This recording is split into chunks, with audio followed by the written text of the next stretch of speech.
Muy buenos días, señoritas jóvenes, espero que se encuentren muy bien.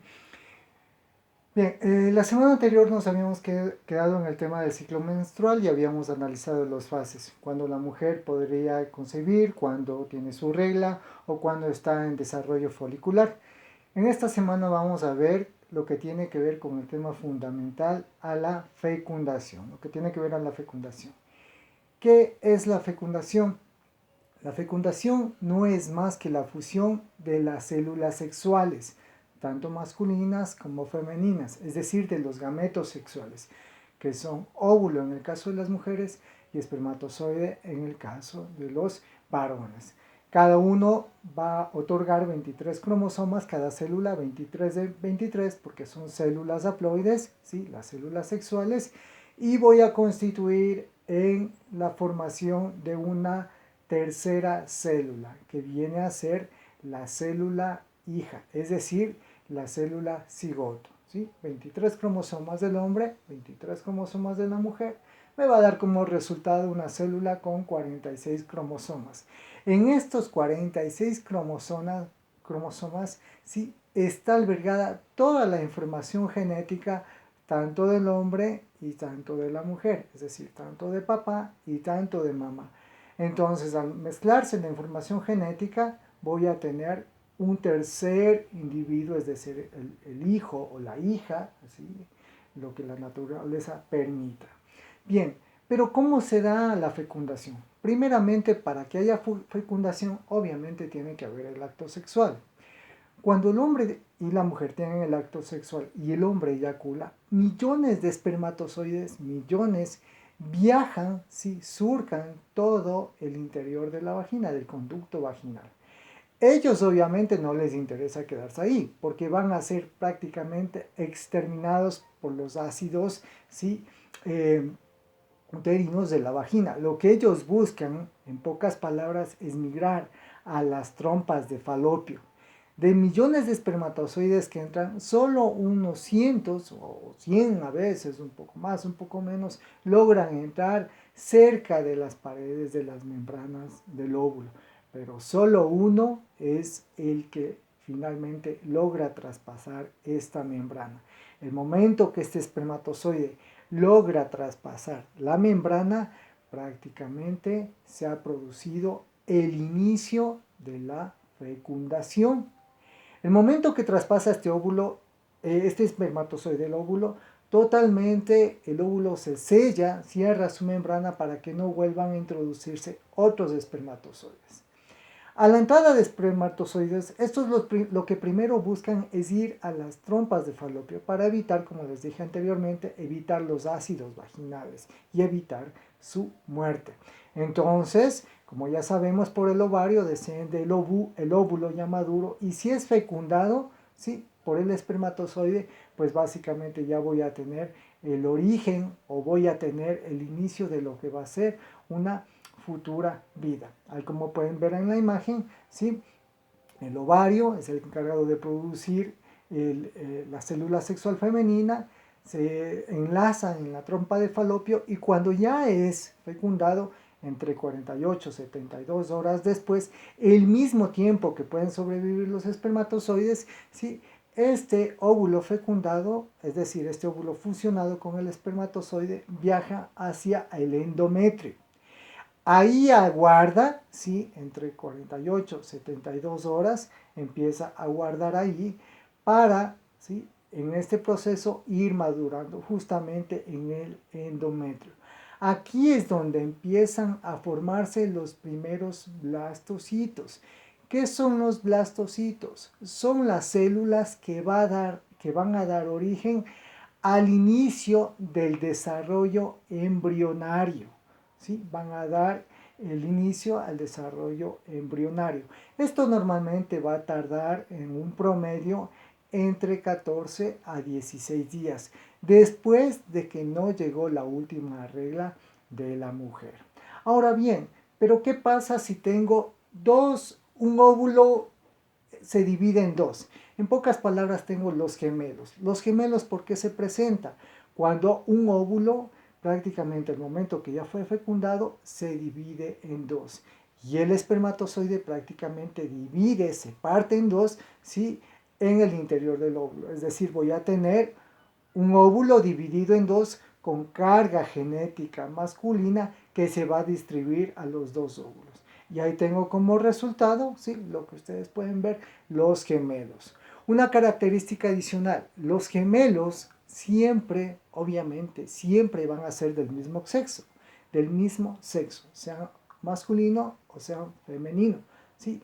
Los gemelos, esa es la característica, porque recuerden, los gemelos se producen cuando un óvulo se divide en dos, en el momento obviamente post fecundación. Pero ¿qué pasa en cambio cuando existen dos óvulos y dos espermatozoides? Ahí lo que voy a tener son los mellizos. Es decir, para que existan gemelos, un óvulo se va a dividir en dos y la carga genética masculina se reparte para los dos óvulos. En el caso de los mellizos voy a tener dos óvulos y dos espermatozoides. Obviamente la diferencia radical entre gemelos y mellizos es que los gemelos siempre van a ser del mismo sexo, mientras que los mellizos van a ser de sexo diferente. ¿Sí? Esa es la diferencia radical entre gemelos y mellizos. Ahora bien, cuando ya se empieza a desarrollar estos blastocitos que a futuro van a constituirse en una mórula es, como dice el nombre, una especie de morita, en donde van a empezar a juntarse las primeras células que van a dar origen al futuro ser vivo. Es decir, empiezan de a poco a formarse estas células, ¿sí? Que van a dar origen al primer cuerpecito del futuro ser vivo que va a ser, sí, bueno, de hecho ya es un ser vivo del futuro ser que van a ser, que viene a ser el embrión, ¿sí? Viene a ser el embrión. Ahí como pueden ver en la imagen, ¿sí? Prácticamente ahí tengo dos gemelos, ahí se tiene dos gemelos, porque un óvulo se dividió en dos en el momento pleno de la fecundación, ¿sí? Entonces, estos previamente se van a ir uniendo poco a poco entre células hasta formar la mórula. Finalmente, sean gemelos, mellizos o un embarazo singular, ¿sí? En el caso de un solo individuo, estas células, estos blastocitos van poco a poco uniéndose, juntándose a lo que van a constituir tiempo después lo que se va a llamar la placenta. Como pueden ver en la imagen, ¿sí? Esa estructura semiacuosa que está ahí es la placenta, la cual va a ser el mecanismo entre la madre y el desarrollo del embrión, ¿sí?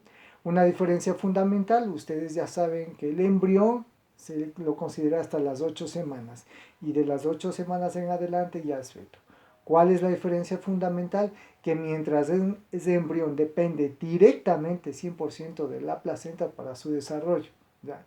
Cuando ya llega a ser feto, hay partes del organismo que ya se van desarrollando por cuenta propia. Y así tendría el inicio, ¿sí? O ya tengo la fecundación y el inicio de cómo se va a dar el origen del nuevo ser vivo. ¿De acuerdo? En la próxima clase analizaremos, ¿sí? El embarazo, sus etapas, los riesgos y posibles patologías que se puedan presentar. Recapitulando nada más, que este tema es la continuación del tema que vimos la semana anterior. Lo importante es tener una secuencia, ¿sí? Y pues que trabajemos de la mejor manera. Recuerden, ¿sí? La fecundación, haciendo una recapitulación, no es más que la unión de dos células haploides. Óvulo en el caso de las mujeres, espermatozoide en el caso de los varones. Óvulos que son procesados, producidos, segregados por gónadas embrionarias llamadas ovarios y en el caso de los hombres los testículos. Y así tengo, ¿sí? La diversidad genética o la diversidad génica del nuevo individuo. Una cosa más, tomen en cuenta que cuando, por ejemplo, tenemos los gemelos, haciendo un análisis un poquito más contextualizado, cuando tengo gemelos, aparte de tener eh, el mismo sexo, notarán que las características muchas son muy similares. ¿Por qué? Porque prácticamente es el mismo espermatozoide que se repartió en el mismo óvulo que se dividió en dos. En cambio, los mellizos, sí, es diferente, ¿sí? Porque pueden parecerse físicamente, pero realmente son dos personalidades muy diferentes. Los gemelos, en cambio, comparten personalidades muy afines, aunque tienen obviamente sus diferencias, pero en la mayoría de los casos se ha determinado que los gemelos comparten una afinidad genética muy parecida, que está sobre el 87%, a diferencia de los mellizos, que su afinidad genética parecida sí ronda el 53 a 57%. ¿De acuerdo? Eso es todo, señoritas jóvenes. Espero haya sido lo más claro posible. Recuerden, minutos después o unas 2 horas después ya nos unimos a la videoconferencia. Que tengan buen día, preparen sus preguntas, algo que no entendieron, con gusto voy a proceder a despejarlas. Que estén muy bien, un abrazo, chao.